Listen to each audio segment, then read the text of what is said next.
പിതാവിന്റെയും പുത്രന്റെയും പരിശുദ്ധാത്മാവിന്റെയും നാമത്തിൽ ഈശോയിൽ ഏറ്റവും സ്നേഹമുള്ള വൈദിക ശ്രേഷ്ഠരെ, സമർപ്പിതരെ, മാതാപിതാക്കളെ, സഹോദരി സഹോദരങ്ങളെ, വാത്സല്യമുള്ള കുഞ്ഞുമക്കളെ, അനേകം ദിവസത്തെ പ്രാർത്ഥനയുടെയും അനുധ്യാനത്തിന്റെയും അനുഗമനത്തിന്റെയും നാൾ വഴികൾക്കപ്പുറം പ്രശസ്തമായ തീർത്ഥാടന കേന്ദ്രമായ കാളിയാറിലെ വിശുദ്ധ റീത്താമ്മയുടെ ഈ ഇടവക ദേവാലയ കുടുംബം ഒന്നാകെ തങ്ങളുടെ സ്വർഗീയ മധ്യസ്ഥയായ വിശുദ്ധ റീത്തായിലൂടെ പ്രാർത്ഥനാ നിക്ഷേപങ്ങൾ നല്ല ദൈവത്തിന് മുമ്പിൽ സമർപ്പിക്കുന്ന തിരുനാൾ ദിനത്തിൽ എത്തി നിൽക്കുകയാണ്. നല്ല ഈശോ വിശുദ്ധ റീത്തായിലൂടെ നിന്നെ സ്നേഹിച്ച്, നിന്നെ ആരാധിച്ച്, നിന്നിൽ വിശ്വസിച്ച്, കുടുംബ ജീവിതത്തിലൂടെ ജീവിതം നയിച്ച് സമർപ്പണ ജീവിതത്തിലേക്ക് നീ കടത്തിവിട്ട് ആ ജീവിതത്തിലും വിശുദ്ധിയുടെ പടവുകൾ കയറി അത്യപൂർവമായ വിശുദ്ധ ജീവിതത്തിന്റെ അനന്യമായ മാതൃക നൽകിക്കൊണ്ട് വിരാജിക്കുന്ന വിശുദ്ധ റീത്തായുടെ വിശ്വാസ മാതൃകയിലൂടെ ഞങ്ങൾ ഈ ഇടവക സമൂഹം ഒന്നാകെ ഞങ്ങളുടെ വിശ്വാസത്തെ ഒരു പരസ്യ പ്രഘോഷണമാക്കി നിന്റെ തിരുമുമ്പിൽ അർപ്പിക്കുവാൻ ഈ തിരുനാൾ ദിനത്തിൽ ഞങ്ങളെ അനുഗ്രഹിക്കണമേ എന്ന് ഈ ഇടവക സമൂഹം ഒന്നാകെ പ്രാർത്ഥനാപൂർവം സമർപ്പിക്കുകയാണ്. ധ്യാന വിചാരങ്ങൾ വിശുദ്ധ ബലിയുടെ അനുഗ്രഹത്തോട് ചേർത്ത് ഇന്ന് വിശുദ്ധ ബലിയിൽ പങ്കെടുക്കുകയും ഈ ദിനങ്ങളിലെ തിരുനാൾ ആഘോഷവേളകളിൽ പ്രാർത്ഥനാപൂർവം വിശ്വാസ വിചാരങ്ങൾ പങ്കിടുകയും ചെയ്ത എല്ലാ ദൈവമക്കൾക്കും നിങ്ങളുടെ പ്രാർത്ഥനാ നിയോഗങ്ങൾ ഈ പുണ്യവതിയിലൂടെ ഈശോനാഥൻ അനുഗ്രഹമാക്കി മാറ്റിത്തരട്ടെ എന്ന് സ്നേഹപൂർവ്വം പ്രാർത്ഥിക്കുകയാണ്. തിരുനാൾ മംഗളങ്ങൾ ആശംസിക്കുകയാണ്. നാം ശ്രമിച്ചതുപോലെ ഈ തിരുനാൾ ദിനം ദൈവപുത്രനായ മിശിഹായിൽ വിശ്വസിക്കുന്ന ക്രൈസ്തവ വിശ്വാസി സഹോദരങ്ങൾക്ക് രണ്ട് വിധത്തിലുള്ള വിശ്വാസ പ്രഖ്യാപനത്തിന്റെ അവസരമാണ്. ഒന്ന്, ഒരു വ്യക്തി എന്നുള്ള നിലയിൽ എന്റെ മാതാപിതാക്കളിൽ നിന്ന് ഞാൻ ഏറ്റുവാങ്ങിയ ഈശോയിലുള്ള ക്രൈസ്തവ വിശ്വാസത്തിന്റെ കത്തോലിക്ക സഭയിലൂടെ ഞാൻ ഏറ്റുവാങ്ങിയ എന്റെ സത്യവിശ്വാസത്തിന്റെ വ്യക്തിപരമായ രഹസ്യ പ്രഘോഷണം ഞാൻ എന്നോട് പ്രഖ്യാപിക്കുകയാണ്. നീ ഈശോയിലാണ് വിശ്വസിക്കുന്നത് എന്ന് ഞാൻ എന്നോട് പ്രഖ്യാപിക്കുകയാണ്. നിന്റെ വിശ്വാസ ജീവിതത്തിന്റെ ഇടുങ്ങിയ വഴിത്താരകളിൽ നിനക്ക് അതിജീവനത്തിനുള്ള ഊർജം നീ ഏറ്റുവാങ്ങുന്നത് ഈ കുരിശിൽ നിന്നാണ് എന്ന് ഞാൻ എന്നോട് പ്രഖ്യാപിക്കുകയാണ്. ഇത് ഈശോയിൽ വിശ്വസിക്കുന്ന ഓരോ വിശ്വാസിക്കും വിശ്വാസത്തിന്റെ രഹസ്യ പ്രഘോഷണ ദിനമാണ്. എനിക്കും എന്റെ പ്രിയപ്പെട്ടവർക്കും അതിനുള്ള വരം ലഭിക്കട്ടെ എന്ന് പ്രാർത്ഥിക്കുകയാണ്. ഒപ്പം ഈ തിരുനാൾ ഈശോയിൽ വിശ്വസിക്കുന്ന ഓരോ വ്യക്തിക്കും ഒരു പരസ്യ പ്രഘോഷണത്തിന്റെ ദിനമാണ്. എന്താണ് പരസ്യമായിട്ട് ഞാൻ പ്രഘോഷിക്കുന്നത്? ഞാൻ പരസ്യമായിട്ട് പ്രഘോഷിക്കുന്നത് എന്നോടൊപ്പം ക്രൈസ്തവ വിശ്വാസ ജീവിതം നയിക്കുന്ന എല്ലാ ക്രിസ്ത്യാനികൾക്കും ഞങ്ങൾക്കൊരുമിച്ച് വിശ്വസിക്കാൻ ഒരു ദൈവമുണ്ട് എന്ന പരസ്യ പ്രഘോഷണമാണ്. ഞങ്ങൾ വിശ്വസിക്കുന്നത് ദൈവപുത്രനായ യേശു ക്രിസ്തുവിലാണ് എന്ന പരസ്യ പ്രഘോഷണമാണ്. ഞങ്ങൾ വിശ്വസിക്കുന്നത് ദൈവപുത്രനായ യേശു ക്രിസ്തുവിന്റെ നാമത്തിൽ ജീവിതം നയിച്ച് രക്തസാക്ഷിത്വം വരിച്ച് വിശ്വാസത്തിന് വേണ്ടി ധീരസാക്ഷ്യം നൽകിയ വിശുദ്ധരായ വിശ്വാസി അനുയായികളുടെ മാതൃകയിലാണ് എന്ന പരസ്യ പ്രഘോഷണമാണ്. വിശുദ്ധരുടെ വഴിയെ, ശ്ലൈഹിക പാരമ്പര്യത്തിന്റെ വഴിയെ പരിശുദ്ധ അമ്മയുടെ കയ്യിൽ പിടിച്ചുകൊണ്ട് സ്വർഗീയ ജീവിതം നയിക്കുന്ന വിശ്വാസികളുടെ, കത്തോലിക്ക ക്രൈസ്തവ വിശ്വാസികളുടെ കൂട്ടായ്മയിൽ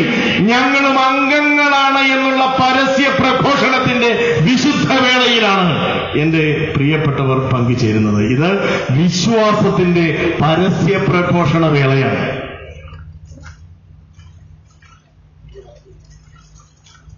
ഈ വിശുദ്ധ നിമിഷത്തിൽ ഇന്ന് നമ്മുടെ മുമ്പിൽ മാതൃകയായി നമ്മൾ എടുത്തു വച്ചിരിക്കുന്ന വിശുദ്ധ റീത്ത എന്ന അപൂർവ സുന്ദരമായ വിശുദ്ധ ജീവിതത്തെ നമുക്ക് സ്വർഗീയ മാധ്യസ്ഥ്യത്തിന്റെ ഉടയാട ധരിപ്പിച്ച് ഈ അൾത്താരയിൽ വണങ്ങാം. വിശുദ്ധ റീത്തായെ നമ്മൾ വണങ്ങുന്നത് അസാധ്യകാര്യങ്ങളുടെ മധ്യസ്ഥ എന്ന പേരിലാണ്. വിശുദ്ധന്മാരിൽ അസാധ്യകാര്യങ്ങളുടെ മധ്യസ്ഥനായി വിശുദ്ധ യൂദാ തദേവൂസിനെ നമ്മൾ വണങ്ങാറുണ്ട്, വിശുദ്ധ യൂദാ തദേവൂസിനോട് പ്രാർത്ഥിക്കാറുണ്ട്. വിശുദ്ധകളിൽ അസാധ്യകാര്യങ്ങളുടെ മധ്യസ്ഥയായി നമ്മൾ വണങ്ങുകയും മാധ്യസ്ഥ്യം യാചിക്കുകയും അത്ഭുതകരമായ അനുഗ്രഹങ്ങൾ പ്രാപിക്കുകയും ചെയ്യുന്ന വിശുദ്ധയാണ് വിശുദ്ധ റീത്ത എന്ന് നമുക്കറിയാം.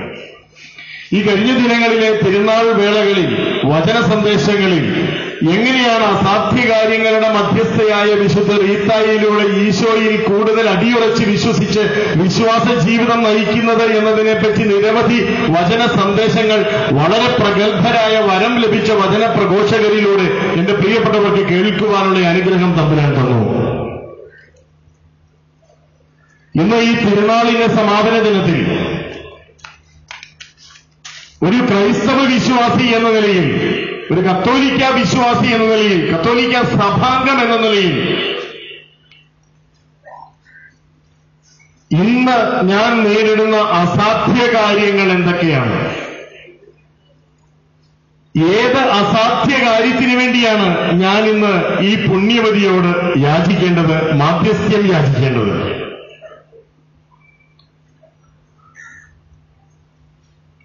ബുദ്ധിമുട്ടുകൾക്കും മുട്ടിനു വേദനയ്ക്കും മുട്ടിച്ചുണയ്ക്കും മുതുകിന്റെ നടുവിന്റെ വേദനകൾക്കും മകന്റെ ഭാവിക്കും SSLC +2 പരീക്ഷ എഴുതുന്ന മക്കൾക്ക് പരീക്ഷ എളുപ്പമാകുന്നതിന് വേണ്ടിയും എന്റെ പ്രിയപ്പെട്ടവർ പ്രാർത്ഥിച്ചു കഴിഞ്ഞു.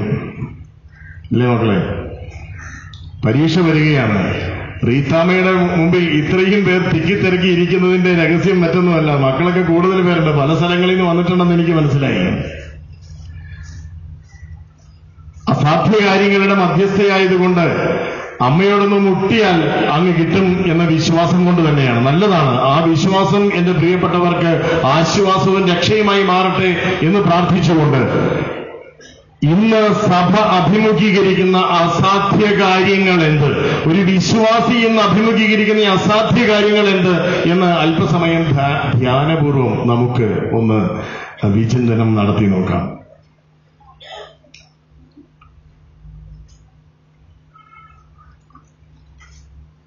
ഇന്നത്തെ സുവിശേഷം എനിക്ക് വലിയ ഇഷ്ടമുള്ള ഒരു സുവിശേഷമാണ്. എല്ലാ സുവിശേഷ ഭാഗങ്ങളും നമ്മൾ ഇഷ്ടപ്പെടേണ്ടതാണ്. എങ്കിലും നമുക്ക് ഓരോരുത്തർക്കും ഓരോ വ്യക്തിപരമായ അനുഭവങ്ങളുടെ പശ്ചാത്തലത്തിൽ ചില വചനങ്ങളോട് നമുക്കൊരു ഇഷ്ടം തോന്നും. ഞങ്ങൾ വൈദികരെ സംബന്ധിച്ചിടത്തോളം ഞങ്ങൾക്ക് ഏറ്റവും ഇഷ്ടമുള്ള വചനമാണ് ഇന്ന് സുവിശേഷത്തിന്റെ അവസാന ഭാഗത്ത് വായിച്ചത്. നീ അവരുടെ മുമ്പിൽ നിൽക്കുമ്പോൾ എന്തു പറയണമെന്നോ എങ്ങനെ പറയണമെന്നോ ഓർത്ത് ശങ്കിക്കേണ്ട എന്ന ഒരു വാഗ്ദാനം, അത് എത്രമാത്രം ആശ്വാസദായകമായ ഒരു വാഗ്ദാനമാണ്. നീ വാ തുറക്കുമ്പോൾ വചനം വരപ്രസാദമായി നിന്റെ നാവിലൂടെ നിന്നെ ശ്രവിക്കുവാൻ വേണ്ടി തമ്പുരാൻ വിളിച്ചു വരുത്തിയിരിക്കുന്ന വിശ്വാസികളുടെ ഹൃദയ നിലങ്ങളിലേക്ക് ഒഴുകിയിറങ്ങും എന്ന വാഗ്ദാനം എത്രയോ അനുഗ്രഹദായകമായ ആശ്വാസദായകമായ ഒരു വാഗ്ദാനമാണ്. ഈശോയുടെ വചനം ഒരു വാഗ്ദാനമാണ്. ഓരോ വചനവും വാഗ്ദാനങ്ങളാണ്. ഈ വചനം എനിക്ക് തരുന്ന വാക്കിന്റെ ദാനം എന്നെ ശ്രവിച്ചുകൊണ്ടിരിക്കുന്ന എന്റെ പ്രിയപ്പെട്ട വിശ്വാസികളുടെ മനസ്സിലും ഹൃദയത്തിലും ക്രിസ്തുവിന്റെ വചനത്തിന്റെ ആയിരം അനുഗ്രഹങ്ങളായി പെയ്തിറങ്ങട്ടെ എന്ന് പ്രാർത്ഥിച്ചുകൊണ്ട് ഒറ്റ വാക്ക് അസാധ്യ കാര്യങ്ങൾ, ഒരൊറ്റ അസാധ്യ കാര്യം ഞാൻ ഈ വിശുദ്ധ റീത്താമ്മയുടെ മുമ്പിൽ ഈ വിശ്വാസികളെ സാക്ഷി നിർത്തി വയ്ക്കുകയാണ്. വിശുദ്ധ റീത്താമ്മേ, അങ്ങയുടെ മുമ്പിൽ കാളിയാറിലെ അങ്ങയുടെ ഈ തീർത്ഥാടന കേന്ദ്രത്തിൽ വന്ന് അങ്ങയുടെ മുമ്പിൽ നിന്നുകൊണ്ട് അങ്ങയുടെ കയ്യിൽ പിടിച്ച് അങ്ങയുടെ ജീവിത മാതൃകയിലേക്ക് ഒട്ടി നിന്നുകൊണ്ട് ക്രിസ്തുനാഥന്റെ അനുഗ്രഹം യാചിക്കുന്ന വിശ്വാസികളോട് ചേർന്ന് ഒരു അനുഗ്രഹം ഞാൻ ചോദിക്കുകയാണ്. ഞങ്ങളുടെ വീടുകളിലേക്ക് ഈ തിരുനാൾ ആഘോഷം കഴിഞ്ഞ് ഈ മക്കൾ, ഈ മാതാപിതാക്കളും ഈ സഹോദരങ്ങളും ഈ മക്കളും ഞങ്ങളുടെ വീടുകളിലേക്ക് തിരിച്ചു ചെല്ലുമ്പോൾ ഞങ്ങളുടെ വീടുകൾ മുഴുവൻ കുടുംബങ്ങളാക്കി മാറ്റി തരണമേ എന്ന ഒരു പ്രാർത്ഥന.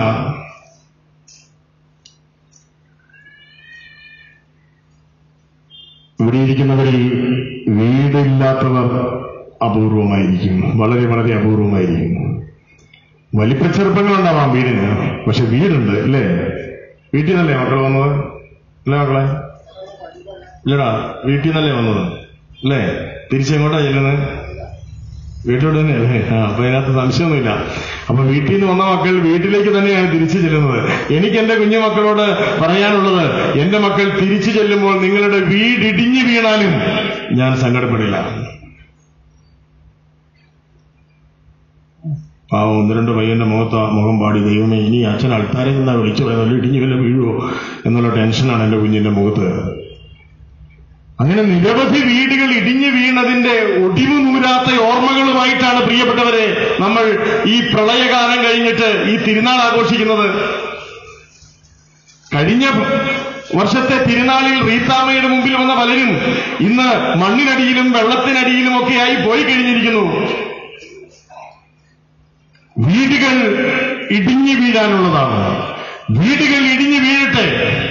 വീടുകൾ ഇടിഞ്ഞു വീണാലും എന്റെ കുടുംബം തകരാതെ നിൽക്കട്ടെ.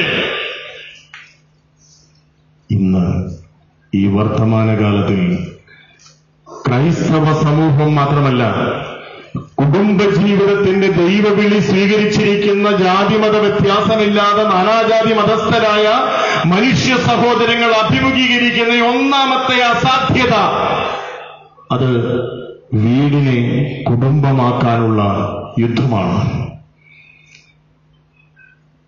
എന്താണ് ഈ കുടുംബം? ഒരു കുടുംബത്തിൽ പിറന്ന വ്യക്തിയാണ് റീത്താമ്മ, ഒരു കുടുംബത്തിൽ പിറന്ന വ്യക്തിയാണ് സെബസ്ത്യാനോസ് പുണ്യവാൻ. ഇവിടെ ഇരിക്കുന്നവരെല്ലാവരും കുടുംബത്തിൽ പിറന്നവരാണ് എന്ന് പറയുമ്പോഴാണ് നമുക്കിഷ്ടം. വീട്ടിൽ പിറന്നവർ എന്ന് പറയാറില്ല നമ്മൾ. അയാളെ കണ്ടാൽ അറിയാം വീട്ടിൽ പിറന്നവനാണ് എന്ന് നമ്മൾ ഒരിക്കലും പറയാറില്ല. അവനെ കണ്ടാൽ കൃത്യമായിട്ട് അറിയാം അവൻ ആശുപത്രിയിൽ പിറന്നവനാണ് എന്നൊന്നും നമ്മളെ കണ്ട ആരും തിരിച്ചു പറയില്ല. നമ്മളെ കണ്ട് തിരുത്തി കൃത്യം പറയുന്നത് എങ്ങനെയാണ്? ആളുടെ പെരുമാറ്റം കണ്ടാലറിയാം, ആളുടെ വർത്താനം കണ്ടാലറിയാം എവിടെ പിറന്നതാണ്, കുടുംബത്തിൽ പിറന്നതാണ് എന്നാ പറയുന്നത്. അല്ലാതെ വീട്ടിൽ പിറന്നതെന്നല്ല പറയുന്നത്. ഇനി വീട്ടിൽ പിറന്നവർക്കെല്ലാം കുടുംബത്തിൽ പിറക്കാനുള്ള കൃപ ലഭിക്കട്ടെ എന്നത് ഈ തിരുനാളിൽ ഈ വിശുദ്ധ റീത്താമ്മയോടുള്ള എന്റെയും എന്റെ പ്രിയപ്പെട്ടവരുടെയും നിലവിളിച്ചുകൊണ്ടുള്ള നെഞ്ചു നീറിയുള്ള നെടുവീർപ്പാവട്ടെ, പ്രാർത്ഥനയാവട്ടെ എന്ന് ഞാൻ ആഗ്രഹിക്കുകയാണ്, യാചിക്കുകയാണ്.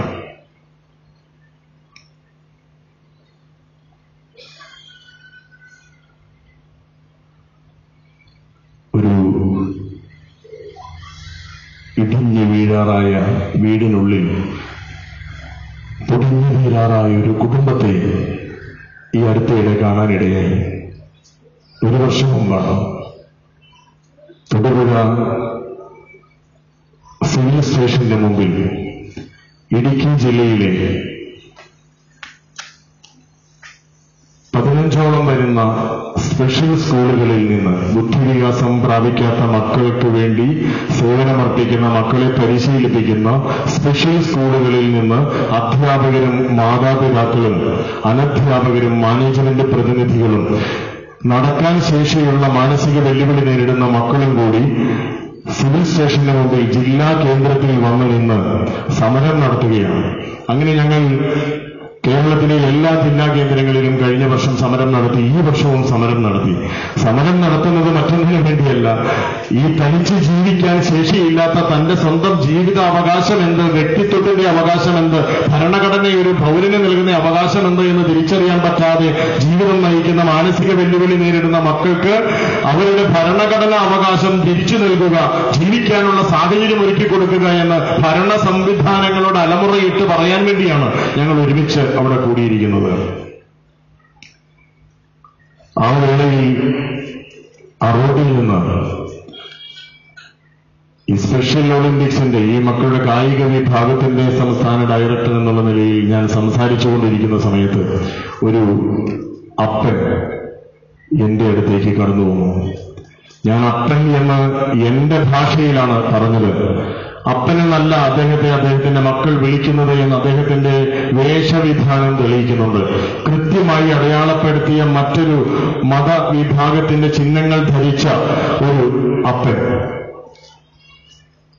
എന്റെ മുമ്പിൽ വന്നിട്ട് എന്നോട് പറഞ്ഞു, എന്റെ തലയിലൊന്ന് കൈവയ്ക്കാമോ, എന്റെ തലയിലൊന്ന് കൈവച്ച് നിങ്ങളൊന്ന് പ്രാർത്ഥിക്കാമോ എന്ന് ചോദിച്ചു. ഞാൻ ലോവയിട്ടാണ് തെരുവിൽ നിന്ന് പ്രസംഗിക്കുന്നത്. മറ്റൊരു മതവിഭാഗത്തിന്റെ വ്യക്തമായ മുദ്രകൾ പതിച്ച വസ്ത്രധാരണത്തോടുകൂടി എന്റെ മുമ്പിൽ വന്നു നിൽക്കുന്ന ഈ വൃദ്ധനായ മനുഷ്യന്റെ ശിരസിൽ ഞാൻ കൈവച്ച് തെരുവിൽ നിന്ന് പ്രാർത്ഥിക്കുന്ന ഒരു രംഗം എന്റെ ചുറ്റും നിൽക്കുന്ന മുഴുവൻ ചാനലുകളും പത്രക്കാരും ഒപ്പിയെടുത്തു കഴിഞ്ഞാൽ നാളെ എന്റെ കഴുത്തിന് മുകളിൽ തല കാണില്ല, ഒരുപക്ഷെ അദ്ദേഹത്തിന്റെ കഴുത്തിന് മുകളിൽ തല കാണില്ല എന്ന് എനിക്ക് കൃത്യമായിട്ട് അറിയാവുന്നത് കൊണ്ട് ഞാൻ ആ മനുഷ്യനെ എന്റെ നെഞ്ചോട് ചേർത്ത് നിർത്തിയിട്ട് പറഞ്ഞു, ഞാൻ പ്രാർത്ഥിച്ചോളാം. ഇവിടെ നിന്നിപ്പോ തലയിലൊക്കെ കൈവച്ച് പ്രാർത്ഥിക്കുന്ന അത്ര ആരോഗ്യകരമല്ല. എന്താണ് പ്രാർത്ഥിക്കേണ്ടത്, എന്താണ് വേണ്ടത് എന്ന് ചോദിച്ചപ്പോൾ ആ വൃദ്ധനായ പിതാവ് എന്നോട് മന്ത്രിച്ച ഒരു കാര്യം, ആ മന്ത്രത്തിൽ, ആ നിമന്ത്രണങ്ങളിൽ, ആ ഗദ്യതങ്ങളിൽ ഞാൻ കേട്ടത് എന്റെ വീട് ഇടിഞ്ഞു വീഴരുതേ എന്നല്ല, എന്റെ കുടുംബം തകർന്നു പോകരുതേ എന്നാണ്. എന്റെ കുടുംബം തകർന്നു പോകരുതേ എന്ന ഒരു നെടുവീർപ്പ് ഞാൻ കേട്ടു. അതിങ്ങനെയായിരുന്നു. എനിക്ക് 78ആയി. എന്റെ മോന്, ബുദ്ധിവികാസം പ്രാപിക്കാത്ത എന്റെ മോന് വയസ്സ് 41. 5-6 സഹോദരങ്ങളുണ്ട്. വീതം വെപ്പിന്റെ യുദ്ധത്തിൽ അവനുള്ളതും കൂടി തട്ടിപ്പറിച്ചുകൊണ്ട് പോയി. ഇപ്പോ അവനും ഞാനുമേ ഉള്ളൂ. അവന്റെ അമ്മയും പോയി. എനിക്കൊരു പ്രാർത്ഥനയുണ്ട്. നിങ്ങളൊക്കെ പ്രാർത്ഥിക്കുന്നവരാണല്ലോ, എല്ലാവരും പ്രാർത്ഥിക്കുന്നവരാണ്. പക്ഷെ എനിക്ക് അനുഗ്രഹമൊന്നും കിട്ടുന്നില്ല. എനിക്കൊരു പ്രാർത്ഥനയുണ്ട്. ഞാൻ മരിക്കുന്ന ദിവസം എന്റെ മോനും മരിക്കാൻ വേണ്ടിയുള്ള കൃപ തരുമോ?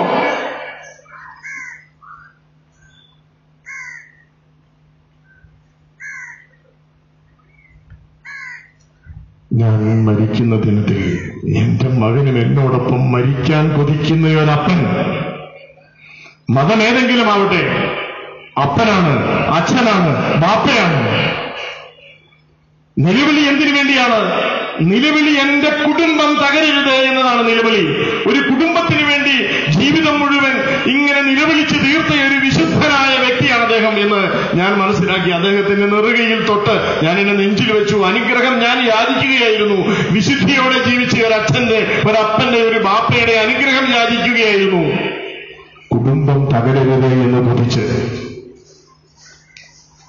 ഇന്ന് ഈ വർത്തമാനകാലത്തിൽ ഇവിടെ അപ്പനാകാൻ വരം ലഭിച്ച് വിളിക്കപ്പെട്ട മുഴുവൻ അപ്പന്മാർക്കും അച്ഛന്മാർക്കും, എന്നെ കേട്ടുകൊണ്ട് ഈ പുറത്തു നിൽക്കുന്നവരിൽ ഉള്ള അച്ഛന്മാർക്കും, ഇനി ബാപ്പമാരുണ്ടെങ്കിൽ അവർക്കും, ഇവിടെ ഇരിക്കുന്ന അമ്മയ്ക്കും അമ്മിക്കും ഉമ്മയ്ക്കും ആർക്കുമായിക്കോട്ടെ, മക്കളെ ജനിപ്പിച്ചു വളർത്താൻ വരം ലഭിച്ചവർ ഇന്ന് അഭിമുഖീകരിക്കുന്ന ഒന്നാമത്തെ പ്രതിസന്ധി എന്ന് പറയുന്നത് വീടുണ്ട്, കുടുംബമായി നിലനിർത്താൻ കഴിയുന്നില്ല എന്നുള്ള അസാധ്യതയാണ്. വിശുദ്ധ റീത്താമേ, ഞങ്ങളുടെ വീട്ടിൽ മാതാപിതാക്കളും മക്കളും ഒരുമിച്ചിരുന്ന് അന്തിപ്രാർത്ഥന ചൊല്ലി, സന്ധ്യാപ്രാർത്ഥന ചൊല്ലി, ദൈവത്തിന് നന്ദി പറഞ്ഞ് കുരിശു വരച്ച് പ്രാർത്ഥിക്കുന്ന ഈ ഒരു ക്രൈസ്തവ കുടുംബ ചൈതന്യം തിരിച്ചു കിട്ടുക എന്നുള്ള അസാധ്യതയ്ക്ക് വേണ്ടി ഞങ്ങൾ